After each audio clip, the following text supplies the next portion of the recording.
పూరా local. Welcome to పూరా local.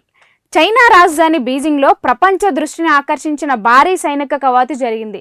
రెండో ప్రపంచ యుద్ధం ముగిసిన 80 ఏళ్ల పూర్తయిన సందర్భాన్ని గుర్తు చేసుకుంటూ జపాన్ ఆక్రమణకు వ్యతిరేకంగా తమ పోరాటాన్ని స్మరించుకుంది చైనా. ఈ కార్యక్రమంలో రష్యా అధ్యక్షుడు వ్లాదిమిర్ పుతిన్, ఉత్తర కొరియా అధినేత కిమ్ జోంగ్ ఉన్ తో పాటు 26 దేశాల నాయకులు పాల్గొన్నారు. కానీ ఈ కవాతులో అందరి దృష్టిని ఆకర్షించిన అంశం కిమ్ జోంగ్ ఉన్ ప్రయాణం. అతను చైనాకు ప్రత్యేకమైన బుల్లెట్ ప్రూఫ్ రైల్లో చేరుకున్నారు. ఆలివ్ గ్రీన్ కలర్ తో బంగారు గీతలతో ఉండే ఈ రైలును తరచుగా చక్రాలపై కోట అని పిలుస్తారు. పేలుళ్లను, దాడులను తట్టుకునేలా ప్రత్యేకంగా డిజైన్ చేసిన ఈ రైల్లో కాన్ఫరెన్స్ గదులు, బెడ్రూమ్లు, శాటిలైట్ ఫోన్లు, అంతేకాదు అత్యవసర పరిస్థితుల్లో తప్పించుకునేందుకు హెలికాప్టర్ కూడా ఉంటుంది.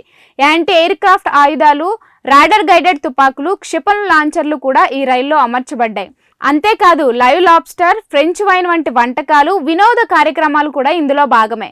మొత్తం 90 కోచ్లతో ఉన్న ఈ రైలు గంటకు కేవలం 35 మైళ్ళ వేగంతో ప్రయాణిస్తుంది.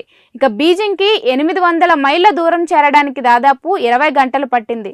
మొత్తానికి కిమ్ జోంగ్ ఉన్న రైలు కేవలం ప్రయాణ సాధనం మాత్రమే కాదు, ఒక విశాలవంతమైన, కఠిన భద్రత కలిగిన మూవింగ్ ఫోర్ట్ అని చెప్పాలి.